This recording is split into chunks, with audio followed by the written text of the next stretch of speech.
Hey, what is up guys? My name is Graceful Theory and today I'm bringing you Awaken the Gazebo achievement walkthrough.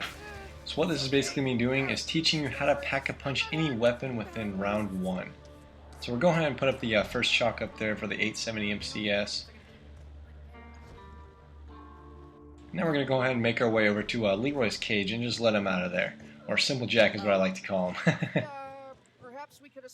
I mean, he totally fits apart perfectly for that movie. I mean, he's got the bowl haircut, the suspenders. Oh man, it is great. Let's go ahead and give him these boos here.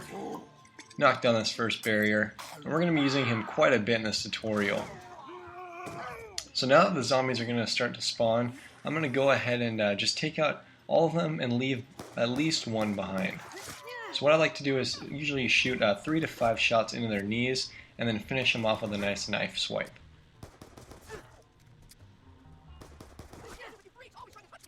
So that should be about good right there. Get that nice max ammo in there. Now we're going to go ahead and make our way around the long way. We're going to go ahead and go through the barn here and then through the tunnels and make our way into the back of the saloon. So make sure we jump over this. We don't want to miss that. And this is where you will find the second round of boos. So we'll go ahead and buy this barrier, get rid of that.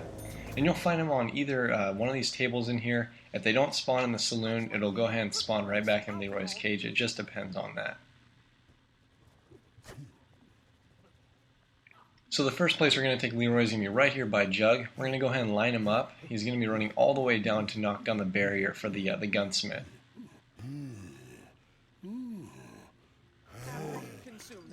I trust you will assist us. Oh man, he just ran over that zombie. Oh, he did not see what was coming.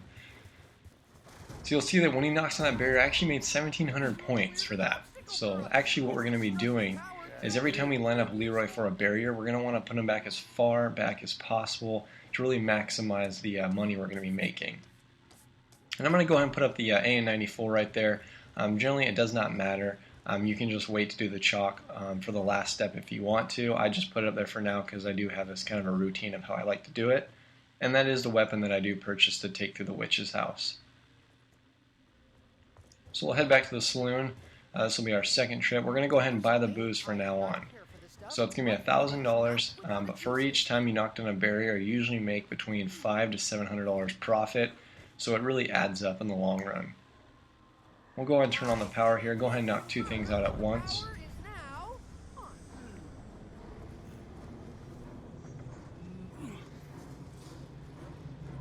So the main strategy with this and using Leroy is you pretty much have to spend money to make money, is what I've noticed. Now you can do it other ways. I have seen quite a few other tutorials out there that are still very good at starting off at the top and killing some zombies right away, or even hitting the box and getting luck. Usually I don't like to try that route.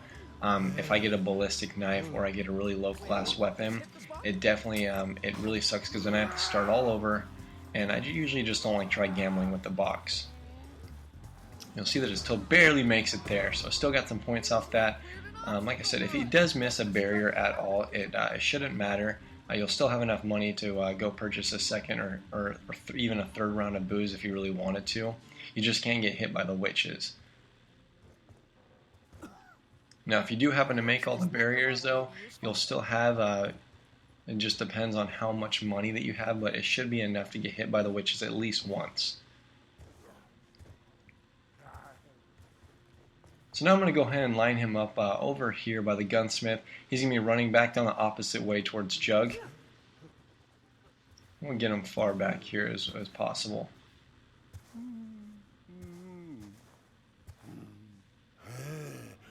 So maybe I'll scoot back a little bit and make sure I have plenty of room to really get him as far back as possible. I really want to be getting all the money I can. And I do have a friend with me today in a custom match. He's basically just going to be helping me out with the alignment of Leroy.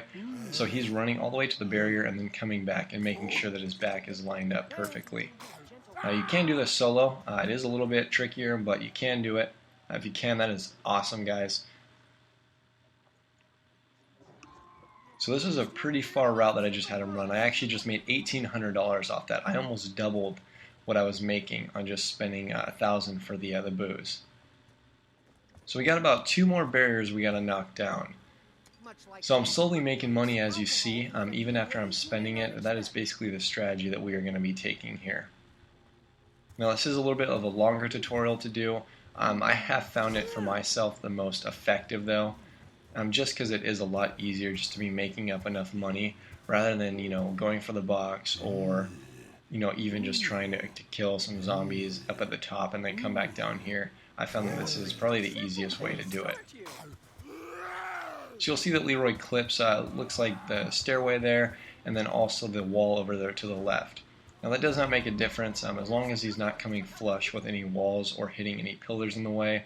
You just want to keep him out of the way for any obstacles. So this will be the last time that we're coming down here into the saloon. So go ahead and purchase those last booze, and then we're going to go ahead and head over to the church area.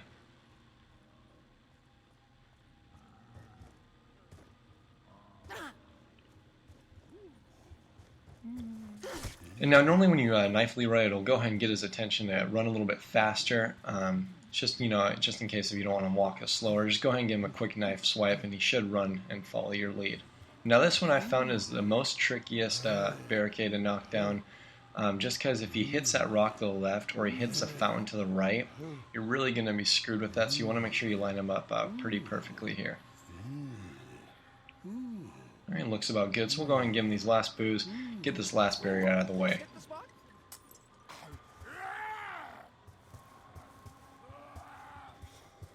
Alright, there we go. So the next step, we're going to go ahead and grab all the chalk from the gunsmith, start putting those up and getting some money. You get $1,000 for each chalk you put up. For the very last chalk, it does not matter what order, you will get 2,000 points actually. So you get a lot of money from that. So I'm going to put the SVU up top of here. Normally when I'm playing a regular round of zombies, and I'm not doing this achievement or anything, I usually like to use the SVU for a perma perk, which I will actually explain in the next video. So I like to put it right up here above where I'm building the trample steam. It just gives me a general idea of where I'm going to be putting it, and it's the easiest spot in my opinion. Then we're going to go and put this chalk right up here on top of the saloon.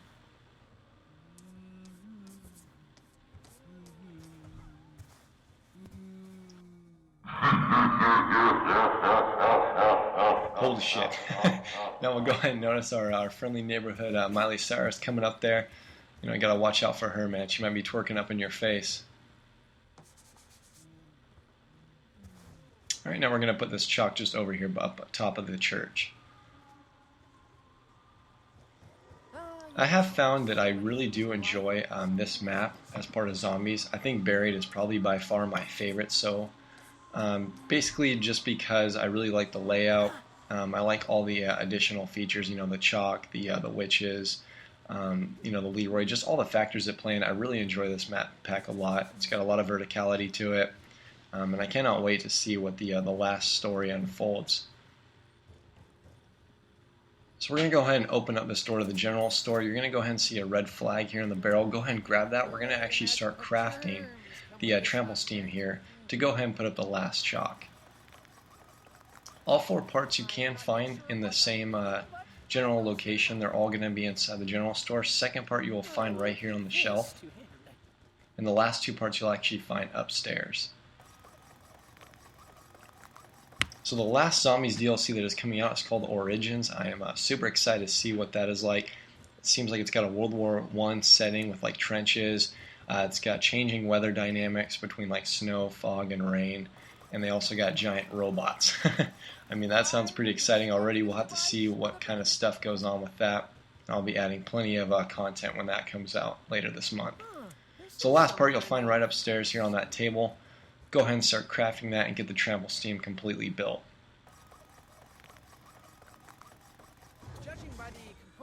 Now while I grab this, I'm actually going to head down and purchase the AN-94 while I'm up here. I just want to go ahead and get this out of the way and make sure I got everything taken care of before I head to the witch's house.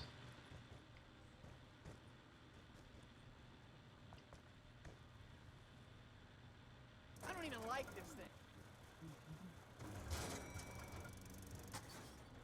thing. Alright, and the last chalk is going to be right up here inside the courthouse. So go ahead and put that down, and we'll actually get 2,000 points for that. So I'm already at $9,760.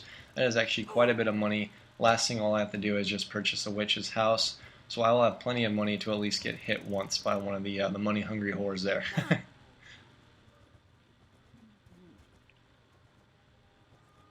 And then we're going to go ahead and put the trammel steam right over here to the right side of the witch's gate.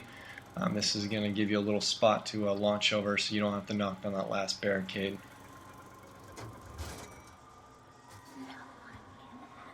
And then we'll just go ahead and purchase the door. I believe it's $17.50. When we come up here, I always like to stay back a little, take out this first switch. They're always coming after your money. You know, they're trying to get that, they're thirsty for that cash, you know what I'm saying? So like the third one should come around this little wall here. We'll go ahead and head in here and then take out this one. I like to slowly inch my way right here because there's one that usually comes up right there around that corner. You just got to watch out for her in case she hits you. So this looks like it's number 7. We got one more witch left. There's always 8 witches per person. If you got 4 players playing, you got 32 witches coming at you, which I strongly do not advise. I would rather just run it solo through each of the houses there. Alright, so we look about good, so I'm going to go ahead and make my way through the maze here.